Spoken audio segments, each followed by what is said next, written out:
Baka maging aswang ako nito, ma, ha? Magpa-makeup na lang tayo doon kay Bekbek. 1.5 lang naman. Ay, naku, papamakeup pa kay Bekbek. Sayang 1,500 dinita. Gago na lang mo ng pera.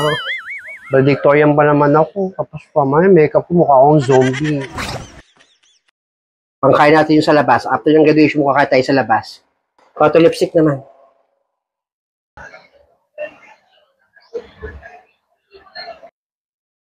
Okay na, ma? Oo, okay na. Pero masalamin. Huwag ka na magsalamin. Pero masalamin, paano ko makikita ito, ma? Huwag na nga, para surprise nga. Ano ba yan, ma? Ganda naman, oh. Sige na. Mami. Ano ka na, malilita tayo dun sa graduation. Huwag na nga muna ka na dun. Baka malit pa tayo dun. Maliligo lang muna ako. Ano ka na?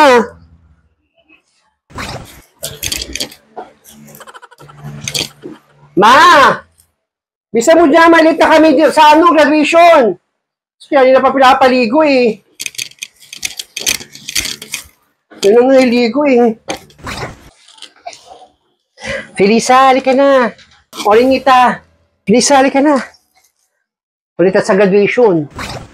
O sige, baka malik tayo. Teka, so nag-makeup sa'yo, pak na pak. Ha?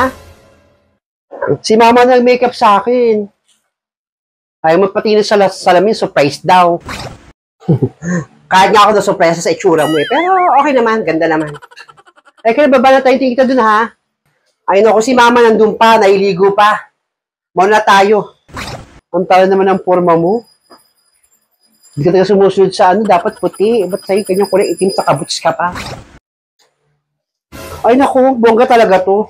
Minsan naman ang graduation, kaya gusto ko yung mga kasuotan ko medyo kakaiba naman. Lagi na lang pasimple sa simple.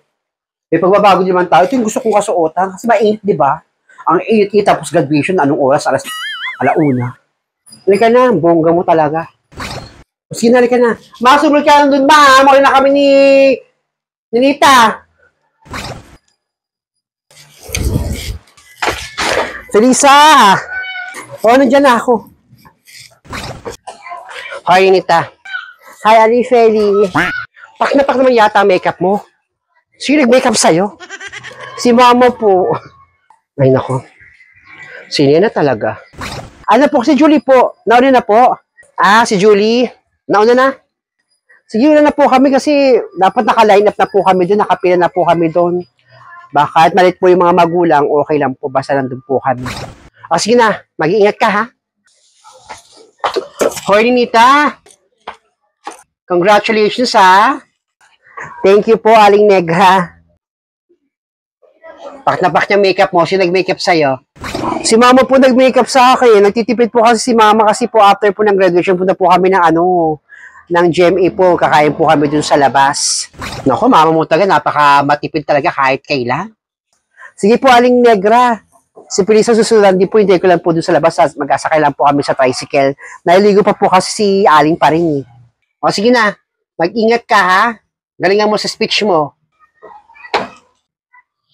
Nakakatuwa naman si Nita, napakasipag na napakabait na bata. Hi, Felisa. Ba't ganyan ang kasuotan mo? Ang init naman po kasing graduation Aling Feli, kaya ito ang kasuotan ko, medyo fresh. Kulay mo, lumabas yung mga kaluluwa mo. Batang ko talaga. Sige po. Hintin na ako ni Nita dun sa tricycle. Hello, Aling Negra. Oh, Felisa. Kaloka yung batang nun. Ano ba yung tamang kasuotan ng gagraduate? Pakatigas talaga ng ulo ng anak ni Paring. Hindi marunong sumunod. Naku, kung anak ko yan, pingot ko na talaga yung batang niya. Pero magandang bata si Felisa, kaya may pagka disobedient.